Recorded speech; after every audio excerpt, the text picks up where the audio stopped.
Hello, hi, welcome to the channel. My name is Miss Weeds, and this is going to be your end of March reading for all of the mutable signs: Sagittarius, Virgo, Gemini, and Pisces. All right, so this reading is definitely for you. We're going to talk about love, we might talk about finances, and we're definitely going to talk about something more closer to like your personal space. If you'd like a reading, my information was listed down below in the description link. Let's start off with our runes, and let's also start off with a fortune.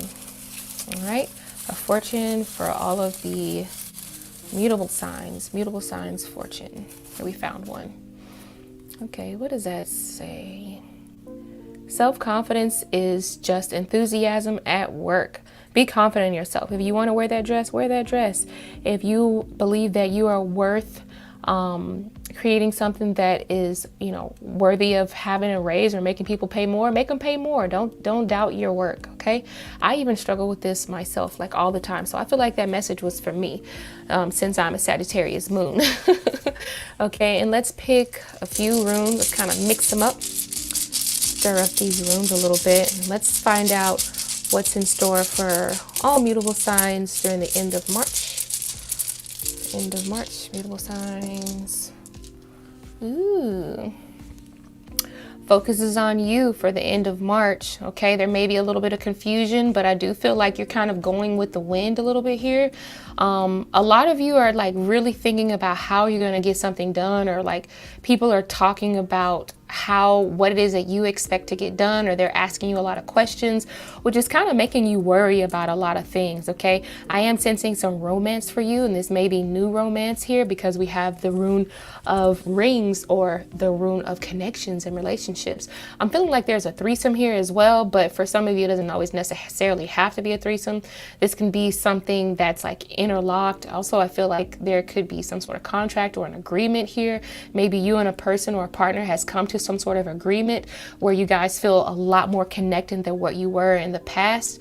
And then, okay, so this is the man rune. So I'm feeling like someone is ready to like step it up. Someone wants to be a protector. Someone wants to be a provider, right? And someone that also has been like really watching you or focusing on you, or either someone could be, I feel like there was some sort of a promise made to someone, and the person that the promise was made towards is like watching to see, do they hold up their end of the bargain, right? I'm just feeling like there's a lot of attention on this person and what it is that they produce, right? If they want like a positive relationship, or if they want something to grow, they're putting work towards that, whether it be a job, a hobby, a skill set, or just having a mindset. This is them putting work towards that. And I do feel like there's going to be something very generous sprouting from that energy. Okay, because we have the rune of the harvest. So being able to harvest what it is that you've been sowing all year round. All right, I didn't get my lighter to light my candle, but that's okay. We're going to keep going anyway. All right, so the first part that we're going to start off with is represented by Estroa, which kind of represents Easter or new beginnings. And then we got the Three of Wands. And then we have Six of Swords and the Devil card energy. All right, so let's kind of look at those and just kind of think. Let's put this card back here. Okay, so we already know that Ostara or Easter can bring about new beginnings. It's about things blossoming. It's about fertility. Sometimes it could be represented by rabbits or a level of certain maturity. So something is blossoming between you. Something is blooming between you and a special someone. They got feelings they didn't even know they had. Okay, this is a new awakening of lust here because we have the Devil card too, right? This is a symbol of fertility or either maturity, like I said. And I feel like the Devil card just says, what a lustful connection this is developing into. The relationship that you have with them is renewing itself. You guys have come a long way with the Six of Swords there. All right. And you have both changed for the better. You're on this journey together. You're committed. Remember, we got that masculine rune, someone who's committed to being a provider, a protector, or they're showing characteristics of a dominant personality, setting the tone for the relationship. And I feel like this tone has a very sexual energy. So you're going to be, someone's like coming on to you, or either just being a lot more dominant with their sexual aggression, and it's a good sexual aggression. It's not a bad sexual aggression. All right, but I do feel like the Six of Swords says you both are changing for the better. Your relationship is metamorphing into something a lot more enjoyable. Okay, this is a sexual encounter. Basically, this is a new sexual encounter that is going to take your connection to the next level. I feel like you didn't even know that they were capable of this type of connection. The energy between you two is like really starting to awaken, it's starting to bloom and blossom. I feel like this gets you so excited that with the Three of Wands, they're looking for you every time you come around. They're looking for that energy. It's like you're waiting by the phone, or either you got them waiting by the phone, they're waiting for your call, your text, they're wondering, they're talking with their friends about what are you guys going to do, or just always looking forward to spending time with you. Okay, this is an energy that is going to definitely last out until at least the 17th or Easter itself. This energy is definitely going to be strong and prominent throughout the majority of Easter. So big ups to you and whatever else your relationship blossoms into, which I do feel like is going to blossom into something real juicy. Moving on to finances, what do we have? We have Sekhmet, the energy of reduction. We have the Eight of Cups, walking away from something. Then we have Two of Swords, making decisions, and the Ace of Cups, being happy about the decision that you made, right? Okay, so with the energy of Sekhmet, where's my little wand? Excuse me, guys.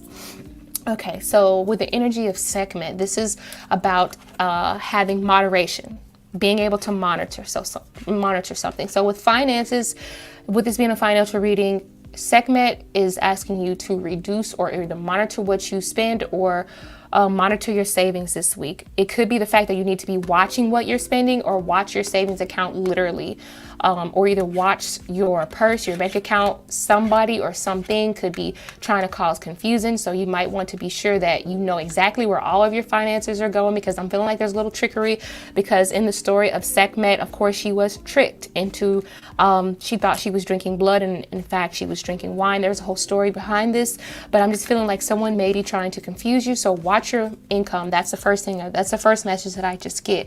Okay, just monitor any missing money or things like that. All right, but I'm also feeling, like I said, Sekhmet is wanting you to kind of reduce or monitor your spending or your saving, because I feel like you're in the middle of a really big move. Okay, this is a really big come up. We have the Eight of Cups here, so you're walking into something new here. All right, and I feel like you want to be sure that you're capable of maintaining this budget. I see you spending less attention on something new. It doesn't necessarily have to mean less money, but it feels like I see you spending less attention on something that is in the past or behind you. I feel like you've turned your back on something and you're walking into something that's more abundant with the Ace of Cups here. Okay, let's see, what else do I see? Yeah, I feel like you don't have the tolerance, to make any mistakes in this next phase. All right, it's gonna be time, like you're getting a lot of questions. Okay, we have the Two of Swords. Sometimes that can represent self-doubt. Okay, I feel like there's a lot of people who are planting seeds in your head, that like asking you a lot of questions, like, how do you plan to afford? When do you want to, how are you going to do this? Like making you second guess yourself. They're not doing it in a supportive way. It's like they're trying to make you feel like you're not capable of walking away or just walking into something unknown and like trusting your intuition. But it doesn't matter, because you are walking into your destiny. You're called to do what makes you happy. So don't listen to people who are second guessing your journey, asking you, how are you going to afford this? I don't see how that's going to happen. Well, I hope it work out for you, when really they don't want it to work out for you. Stay away from those people. Okay, remember, the Sekhmet was tricked, okay, or was confused. So that's another thing. That could be another message that I'm getting for you. Don't listen to everybody. All right, this point is that I feel like you're focused on the destination, whereas they're focused on how you're going to get there. You know what I'm saying? And I feel like because you're focused on the destination and they're focused on the process, that is going to throw you off. So for your financial goals or your careers or whatever like that, don't let anyone try to confuse you. Don't let anyone try to like steer you off of what makes you happy. This Ace of Cups ensures that you will have a successful end of the, whatever it is that you're looking for. There will be success and emotional fulfillment in this. So I just feel like go ahead and continue to chase that Ace of Cups energy.